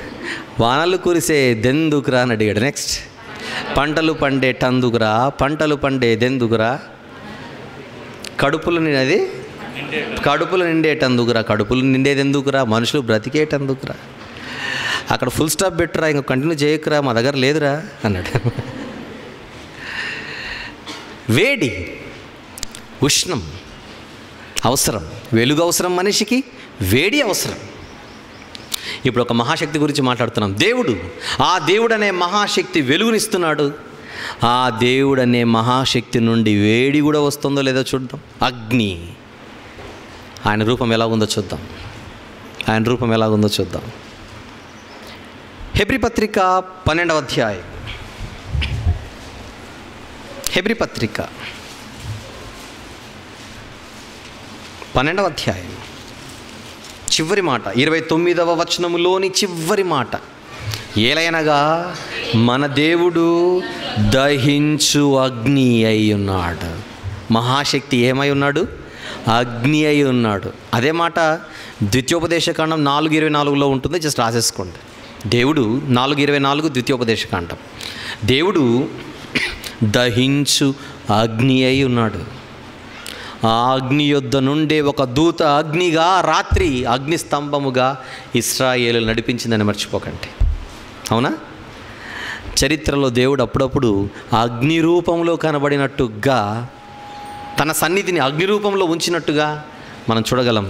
కొన్ని చూద్దాం. ద్వితీయోపదేశకాండం కంటే ముందు నిర్గమకాండం 19వ అధ్యాయం ద్వితీయోపదేశకాండం 19వ అధ్యాయం 18వ వచనం చూద్దాం ప్రియులారా. 18. యెహోవా అగ్నితో సీనాయి పర్వతం మీదికి దిగి వచ్చినందున అదంతయు ధూమమయమై ఉండెను. అంటే ఈ దేవుడు ఎలా దిగాడు? అగ్నితో. యెషయా గ్రంథం ద్వితీయోపదేశకాండం 4:24 చెప్పాను కనుక దాటి వెళ్ళిపోతున్నాను. యెషయా గ్రంథం 66వ అధ్యాయం. యెషయా గ్రంథం 66వ అధ్యాయం 15వ వచనం చూద్దాం. 15. ఆలకించుడి, మహాకోపముతో ప్రతీకారము చేయుటకు అగ్నిజ్వాలలతో గద్దించుటకును యెహోవా అగ్ని రూపముగా వచ్చుచున్నాడు. దేవునికున్న శక్తి రూపాలలో, దేవునికున్న శక్తి స్వరూపాలలో ఒక స్వరూపం ఏంటో చెప్పండి? అగ్ని. మరొకటి వెలుగు. శక్తి వివిధ రకాల రూపాలలో కనపడుతుంది. వీళ్ళదే అన్నారు, శక్తి నాశనం కాదు కానీ రూపాలు మార్చుకుంటుంది అంటున్నారే. శక్తి అనేక రూపాలలో కనబడుతుంది అంటున్నారే. అలాంటప్పుడు ఈ దేవుడు అన్న శక్తి వెలుగుగా కనపడుతున్నాడు అండ్ అగ్నిగా కూడా కనపడుతున్నాడు. వేడి, దహించు అగ్ని అన్నాడు చూడండి ఆయన. దహించు అగ్ని. చరిత్రలో చాలా సందర్భాలలో దేవుడు అగ్ని రూపములో తన దూతలను పంపించి, పొదలో దూత ఏ రూపంలో కనపడింది మోషేకి? అగ్నిగా. అదే చెప్పాను, రాత్రిపూట్ల అగ్ని స్తంభముగా నడిపించింది దూత, దేవుడు పంపిన దూత. హీట్ ఎనర్జీ కదా, ఉష్ణశక్తి. వీళ్ళు అనుకుంటున్న మహాశక్తి మనము చెబుతున్న దేవుడు. ఆ మహాశక్తి వెలుగు రూపంలో కనపడుతున్నాడు మనకు చరిత్రలో, అండ్ ఉష్ణం అగ్ని రూపంలో కనపడుతున్నాడు. ఇక 3 సౌండ్ ఎనర్జీ కదా, ధ్వనిశక్తి. ఈ శక్తి నుంచి ధ్వని పుడుతుంది. అది వాళ్ళు చెప్పినది. శక్తి నుంచి ధ్వని పుడుతుంది. ధ్వని. అలాంటి ధ్వనే ఒకప్పుడు పుడితే, అలాంటి ధ్వనే శబ్దమే ఒకప్పుడు పుడితే ఈ విశ్వమంతా ఉనికిలోనికి వచ్చింది అని చెబుతున్నారు ఈరోజు. అవునా? ఎంత పెద్ద శబ్దం అంటే పెద్ద శబ్దం అన్నారు. బిగ్ బ్యాంగ్ అని పెద్ద శబ్దం. ఈరోజు మనిషికి తెలిసిన పెద్ద శబ్దం ఏదంటే, మీరు జనరల్గా ఆలోచించండి, మనకు తెలిసిన భయంకరమైన శబ్దం ఏంటి అని మీరు అడిగితే, అన్నిటికంటే అత్యంత భీకరమైన భయానకమైన శబ్దమే ఉరుము శబ్దం. Yes or no? మేము ఎప్పుడు అంత పెద్ద ఉరుములు వినలేదనంటే ఏదో ఒకరోజు వింటారు. పోనీ విన్న వాళ్ళకు తెలుసు. ఎందుకంటే ఆ ఉరుము శబ్దానికి ఈ మట్టి చెవులు తట్టుకోలేవు. చాలామందికి ఒక అలవాటు ఉంటుంది, ఉరుములు రాగానే చెవులు మూసేసుకుంటారు. అవునా? అది మూఢనమ్మకం కాదు, కరెక్ట్. అది ఇవి తట్టుకోలేవు. సౌండ్ బాక్స్లో సౌండ్ పెంచితే మనం తట్టుకోలేమే. కొన్ని శబ్దాలు మనం భరించలేమనడానికి ఎగ్జాంపుల్స్ చెప్తున్నాను నేను. దీపావళి రోజున క్రాకర్స్ టపాసులు పేలితే మన ఇంట్లో ఉన్న పసిబిడ్డలు కేకలేస్తారు భయపడి. పెద్దవాళ్ళుగా మీరు ఏం చేస్తారు చెప్పండి? వెళ్ళి వాడి చెవులు మూసేస్తారు గట్టిగా. ఎందుకు? ఆ చిన్న చెవులు తట్టుకోలేవు. పెద్ద శబ్దం వచ్చిందండి, ఏమైందా అని వెళితే సిలిండర్ పేలిపోయిందండి, తట్టుకోలేము. బాంబులు పేలితే తట్టుకోలేము. అలాంటిది భీకరమైన ఉరుములు వస్తే తట్టుకోలేము.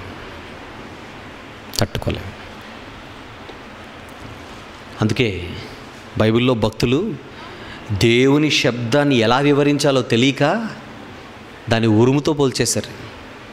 దానిని ఉరుముతో పోల్చి ఉరుము శబ్దం ఎంత భయంకరంగా ఉంటుందో మీకు అర్థమైతే, అంత భీకరమైన శబ్దం ఆయన మాట్లాడితే.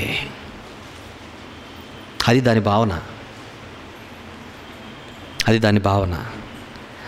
ఆయన ధ్వని ఎలాగుంటుందో భక్తులు ఎలా వివరించారో చూద్దాం. ఎందుకంటే వీళ్ళు చెబుతున్నది శక్తి పుట్టించే ధ్వని పెద్దదన్నారుగా, అంతేనా? శక్తి పుట్టించే ధ్వని చాలా పెద్దది. మరి ఆయన మాట్లాడితే ఆ శబ్దం ఎలాగుంటుందో భక్తులు ఎలా చెబుతున్నారో చూద్దాం. యోబు గ్రంథం 37 ముందుగా. యోబు గ్రంథం 37వ అధ్యాయం యోబు గ్రంథం 37వ అధ్యాయం ముందుగా రెండవ వచనం, ఆయన స్వరగర్జనమును వినుడి, ఆయన నోట నుండి బయలు వెళ్ళు ధ్వనిని ఆలకించుడి. 5వ వచనం, దేవుడు ఆశ్చర్యముగా ఉరుము ధ్వని చేయును. ఆయన ధ్వని ఎలా ఉంది? ఉరుము ధ్వని, భయంకరం.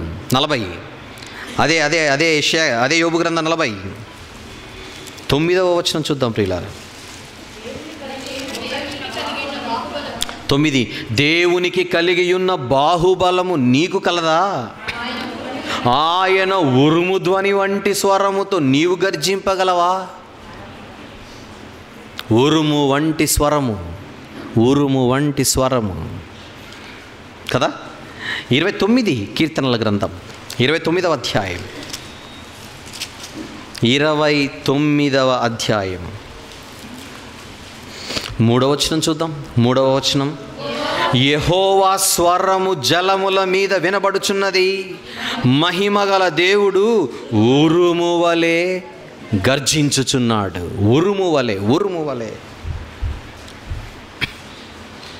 ఆయన మాట్లాడితే ఆ శబ్దం అంత భీకరంగా ఉందన్నది భక్తుల మాట. ఆ మాటే, దేవుని వాక్యే, దేవుని శబ్దమే, దేవుని స్వరమే ఈ విశ్వాన్ని కలిగించినది, ఈ ఆకాశ విశాలమును కలిగించినది. శక్తిగల మాట. అందుకే దేవుని మాట ఏంటి చెప్పండి? నేను మీతో చెప్పుచున్న మాటలు ఆత్మయు జీవమున్నయు. జీవానికి ఏముంది? హెబ్రీ పత్రికలో చూస్తున్నాం, జీవానికి ఏముంది? శక్తి.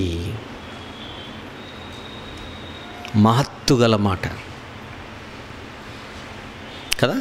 ప్రపంచములు దేవుని వాక్యము వలన నిర్మాణమైనవి, యెహోవా వాక్కు చేత ఆకాశములు కలిగాను. కీర్తనలో చూస్తాం. ఆదికాండం 1వ అధ్యాయం మొత్తం అదే. వెలుగు కలుగును గాక శక్తి, జ్యోతులు కలుగుగాక శక్తి, భూమి పుట్టించునుగాక శక్తి. అనగానే పుట్టింది. మనిషి మాటకు దేవుని మాటకు అది తేడా. మహాశక్తి గలవాడు మాట్లాడితే ఆ మాటలో కూడా శక్తి ఉంది. శక్తి నుండి ఉత్పన్నమయ్యేది ఏదైనా శక్తే, అంతే కదా. మనిషి మాటకు దేవుని మాటకు చాలా వ్యత్యాసం. శక్తిగల దేవుడు, ఆ శక్తిగల దేవుడు మాట్లాడితే వచ్చినదే శక్తిగల మాట. శబ్దం, ఆ శబ్దములో భాషలో భావం, భావానికి అర్థమైతే అర్థం కాకపోతే అంతా పిచ్చిగానే ఉంటుంది. శబ్దం అని ఆగిపోయారు. శబ్దం కాదది, ఆయన స్వరం. ఈరోజు గురించి మాట్లాడట్లా.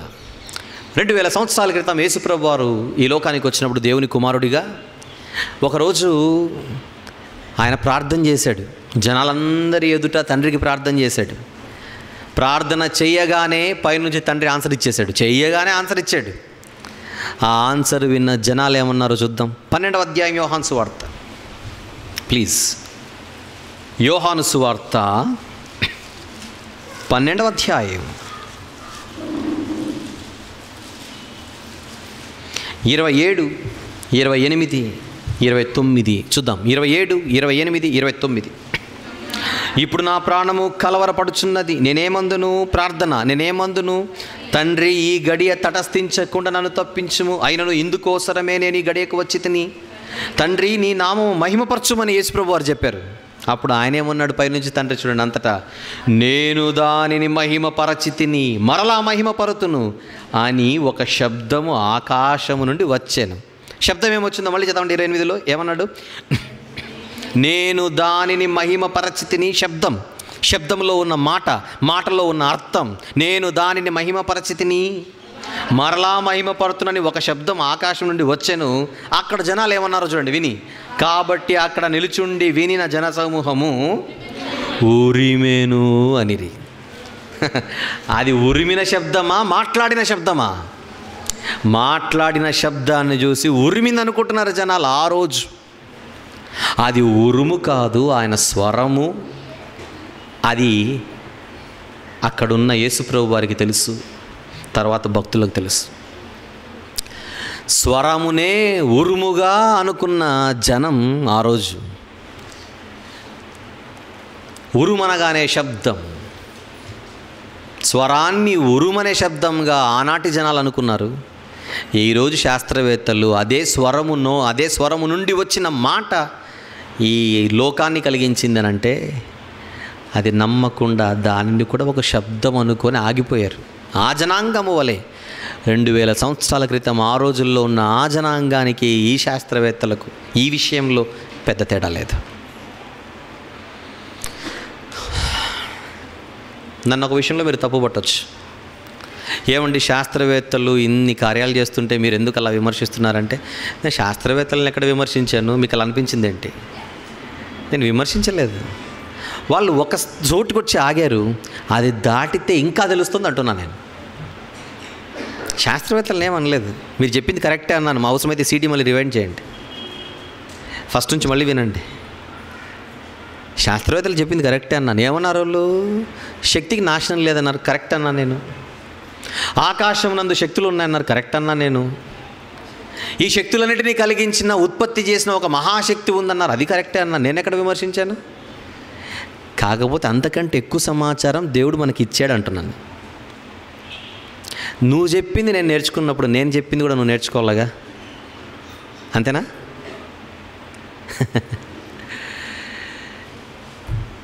Give respect, take respect. You have given knowledge. I am also giving knowledge. Give knowledge, take knowledge. Respect this pet and knowledge అని. ప్రపంచానికి మీరు ఇస్తున్నారు నాలెడ్జ్ ఇస్తున్నారు. చాలామందికి తెలియని విషయాలు మీరు చెప్పారు. It should be appreciated. అది అభినందనీయం, నేను కాదనట్లా. కానీ అంతకంటే ఎక్స్ట్రా ఇన్ఫర్మేషన్ దొరుకుతుందిగా, అది మీరు తీసుకుని మీరే చెప్పండి. నేను చదువుకున్న వాళ్ళతో ఏమంటున్నానంటే, ఎక్కడో శాస్త్రవేత్తలు, అమెరికాలో ఉండే శాస్త్రవేత్తలు కాదు, ఇక్కడున్న వాళ్ళతో కూడా మాట్లాడుతున్నాను, ఇక్కడున్న చదువుకున్న వాళ్ళతో కూడా మాట్లాడుతున్నాను. ఏమంటే మా పుస్తకాలు ఇవన్నీ ఉన్నాయండి అని మీరంటే వెరీ గుడ్. అంతకంటే ఎక్స్ట్రా ఇన్ఫర్మేషన్ ఇచ్చాడు. మీ పుస్తకాలలోని ఇన్ఫర్మేషన్ ముందే బైబిల్లో ఉంది, వెరీ గుడ్. అంతకంటే ఎక్కువ ఇక్కడ ఉంది. మీరు చదువుకుంటున్న చదువులోనే ఉన్న ఈ సమాచారంతో పాటు ఈ ఎక్స్ట్రా ఇన్ఫర్మేషన్ కూడా ఇచ్చి సమాజాన్ని ఆ మహాశక్తి అనే దేవుని దగ్గర చేయండి. మీరు సమాజానికి మంచి చేసిన వాళ్ళు అవుతారుగా. ఒకవేళ ఈ మాటలు నేను చెప్పడం మీకు ఇష్టం లేకపోతే మీరే చెప్పండి, కానీ ఎవరో ఒకరైతే చెప్పాలి. మీరు సైలెంట్గా ఉన్నారు కనుక నాలాంటి వాళ్ళు చెప్తున్నారు. మేమే చెబుతామంటే మేము కూర్చుంటాం. మీరు సైలెంట్గా ఉంటే మాత్రం మాట్లాడి తీరుతాం. అందులో రాజీ పడేది లేదు. మీ పుస్తకాలలో ఉన్న నిర్వచనాలన్నీ వచనాలలో ఉన్నాయి ఇక్కడ. రైట్? మీ నిర్వచనాలన్నీ ఇక్కడ వచనాలలో ఉన్నాయి. అంతకంటే గొప్ప సంగతులు అదే వాక్యంలో ఉన్నాయి. నువ్వు శబ్దం పుట్టించిందన్నావు, శబ్దం కాదు స్వరం అని అక్కడ ఉంది. ఆ శక్తి నుండే వెలుగు వస్తుంది, ఉంది. ఆ శక్తి నుండే వేడి వస్తుంది, ఉంది. ఆ శక్తి శబ్దాన్ని పుట్టిస్తుంది, ఉంది. అవే జీవి మనుగడకు కారణం, 100% కరెక్ట్ అది. కానీ ఒక్కటి మీరు చెప్పాలి చదువుకున్న వాళ్ళు, ఆ శక్తి ఎవరో కాదు, దేవుడని ఒక్క మాట చెప్పండి, దేవుడని ఒక మాట చెప్పండి. ఇంకెప్పుడు ఈ హాల్లో ఈ మ్యాటర్ చెప్పను నేను. ఇంకెందుకు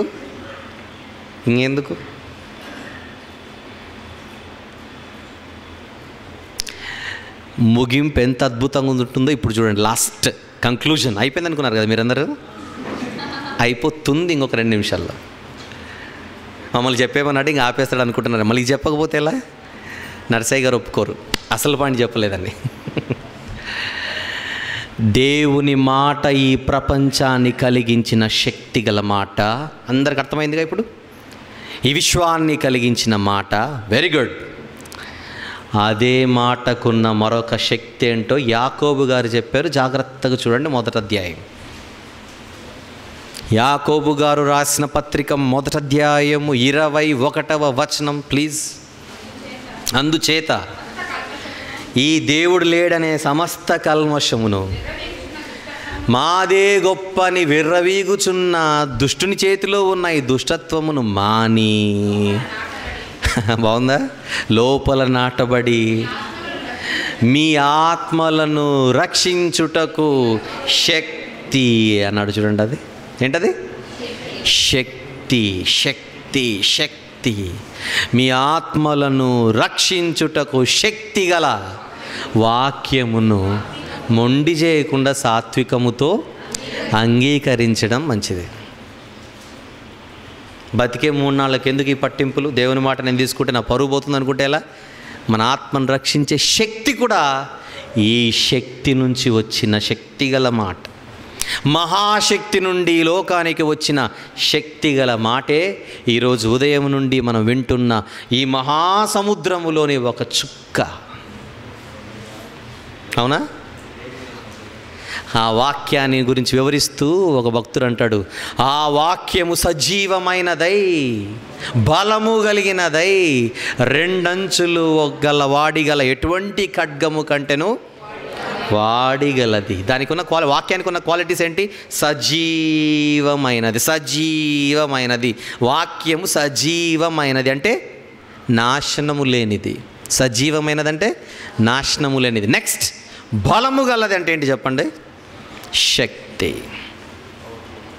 శక్తి, బలం అంటే శక్తి, బలం అంటే శక్తి. ఆ మహాశక్తి నుండి వచ్చిన అన్ని శక్తులను వాడుకుంటున్న మనం ఈ వాక్యం అనే శక్తిని కూడా వాడుకుంటే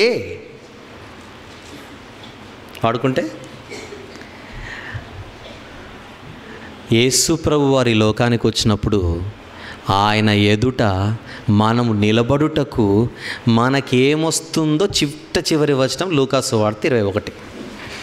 కొంతమంది బైబిల్ క్లోజ్ చేసి హమ్మయ్య అనుకున్నారు. లూకాసు సువార్త 21 36వ వచనం. కాబట్టి ఇంత విన్న తర్వాత ఇన్ని విన్నారు గనుక, కాబట్టి మీరు జరగబోవు వీటి నెలను తప్పించుకొని మనుష్య కుమారుని ఎదుట నిలవబడుటకు. అక్కడికి వచ్చానండి నా ప్రయాణం, అది ముగింపు. శక్తి గలవారగునట్లు ఎల్లప్పుడూ ప్రార్థన చేయుచు మెలకువగా ఉండుడి. వాక్యానికి హత్తుకొని శక్తి గల వాక్యమును మీరు హృదయంలో పెట్టుకుంటే మీకేం శక్తి వస్తుంది? రేపు పొద్దున యేసు ప్రభు వారి లోకానికి వచ్చినప్పుడు ఆయన ఎదుట నిలబడుటకు శక్తి. ఎంతమందికి కావాలి ఆ శక్తి? అందరికి కావాలి. అందరికి కావాలంటే అందరూ ఈ శక్తిని వదలకూడదు. అంతేనా? వదలకూడదు. యేసుప్రభు వారు వెళ్ళిపోతూ నేను వారికి నీ వాక్యం ఇచ్చి ఉన్నాను అని అంటాడు. పౌలు గారు వెళ్ళిపోతే ఎఫెసీ సంఘానికి ఇప్పుడు మిమ్మును దేవునికిని ఆయన కృపా వాక్యమునకు అప్పగించుచున్నాను. ఇదే మన జీవితానికి శక్తి. ఒక క్రికెటర్ని అడిగితే Boost is the secret of my energy. మిమ్మల్ని అడిగితే it's not Boost, Bible is the secret of my energy అంటే ఇంకొక ఆయన వచ్చి అవర్ ఎనర్జీ అనాలి. ప్రార్థన ముగింపు. ప్రేమగల తండ్రి, శక్తిగల తండ్రి, మీరు శక్తిగల మాట మీ మాట. ఆ శక్తిగల మాటను నేర్చుకొని మేము కూడా శక్తులుగా ఈ లోకంలో కనబడాలి. తెలియని ఈ ప్రపంచం అన్నీ తెలుసన్నట్టుగా ఉన్నప్పుడు తెలియని సంగతులు మీరు తెలియజేస్తున్నందుకు కృతజ్ఞతలు తండ్రి. ఇందులో మా ఎవ్వరి గొప్పతనము లేదు, కానీ మీ కుమారుడైన యేసు ప్రభు ద్వారా మాకు అందించిన ఈ అమూల్యమైన మాటలు విలువ తండ్రి, అది ఎంతనో చెప్పలేనిది. ఇంత విలువ గల మాటలు ఉదయం నుండి మీ పిల్లలకు మీరు ప్రసాదించినందుకు కృతజ్ఞతలు. ఇలాంటి మాటలు అందించుటకు వారి జీవితంలో జరిగిన ఒక ఘనమైన కార్యక్రమాన్ని ఉపయోగించుకుంటూ మీ కుమారుడు నర్సయ్య గారు, శ్రీమతి నర్సయ్య గారు ఇద్దరు కలిసి ఇంతమందికి ఆత్మీయ విందును ఏర్పాటు చేశారు తండ్రి. అందరూ భుజించారు. వారి హృదయాలలో ఇవి పదిలపరచబడి మీ కొరకు ఫలించి అనేక మందికి అందునట్లుగా సహాయం చేయమని, వారి కుటుంబాన్ని దీవించమని, గర్భఫలాలను దీవించి మీ సేవలో బలంగా వాడుకోనమని, బంధుమిత్రాదులను చల్లగా చూడమని, చేరి వచ్చిన ప్రియులను మీ పిల్లలందరి కొరకు ప్రత్యేకంగా ప్రార్థిస్తూ తండ్రి, గొప్ప ఆత్మరక్షకులుగా ఇక్కడున్న ప్రతి ఒక్కరిని మీ సేవలో వాడుకోనమని, మీ వాక్యం పట్ల వారికి ఉన్న ఆసక్తిని బట్టి వారి కుటుంబాల అవసరతలు తీర్చమని, మీ చిత్తమైతే మీకు ఇష్టమైతే మా అందరికీ ఆయుష్ ఉంటే మేమందరం మరొక్కసారి కలుసుకొని మీ యందు ఆనందించే భాగ్యమును మా అందరికీ ప్రసాదించమని, మా అందరి పట్ల మీరు చేస్తున్న చేయబోతున్న ప్రతి మేలు కొరకు స్తుతులు చెల్లిస్తూ వెళుతున్న నాతోనూ ఉంటున్న మీ పిల్లలందరితోనూ మీ కృపను తోడును కొనసాగించమని, మీ ప్రియ కుమారుడు మా ప్రభువు ప్రియరక్షకుడైన యేసు ప్రభు వారి అత్యంత మహోన్నతమైన నామములో మీ బంగారు పాదముల యొద్ద ఈ ప్రార్థన పెట్టి విన్నపములు పెట్టి సమర్పిస్తున్నాను తండ్రి. ఆమేన్, ఆమేన్. మన తండ్రి అయిన దేవుని ప్రేమ, కుమారుడైన యేసుక్రీస్తు వారి కృప, పరిశుద్ధాత్మ దేవుని నిత్య సహవాసం చేరిన మనందరితో సదాకాలము తోడయుండును గాక. ఆమేన్. అందరికి వందనాలండి. Thank you very much. True wisdom ministries లో భాగమైన ట్రూ విజ్డమ్ ట్రైనింగ్ సెంటర్ 11 సంవత్సరాల నుండి 19 సంవత్సరాల వయసు గల పిల్లలకు రెగ్యులర్ ఎడ్యుకేషన్ తో పాటు బైబిల్ ఎడ్యుకేషన్ ని కూడా అందిస్తున్నది. వీటి వివరములు మరియు మా ఇతర పరిచర్య వివరములను మా అఫీషియల్ వెబ్సైట్ www.truewisdomtv.com లో పొందగలరు. బ్రదర్ ఆర్ వంశీ గారు మాట్లాడిన ఎన్నో అద్భుతమైన ప్రసంగాల డివిడీలు సిద్ధంగా ఉన్నాయి. డివిడీల కోసం మీరు సంప్రదించవలసిన ఫోన్ నంబర్లు 04065554355 లేదా 8106882392. గమనిక, ప్రతి ఆదివారము మధ్యాహ్నము 2:30 నుండి 5 గంటల వరకు ఇంగ్లీష్ ఆరాధన కార్యక్రమము మరియు ప్రతి ఆదివారము సాయంత్రము 5:30 నుండి తెలుగు ఆరాధన కార్యక్రమము YMCA సెకండరీ బ్యాండ్ నందు జరుగును. అందరూ ఆహ్వానితులే.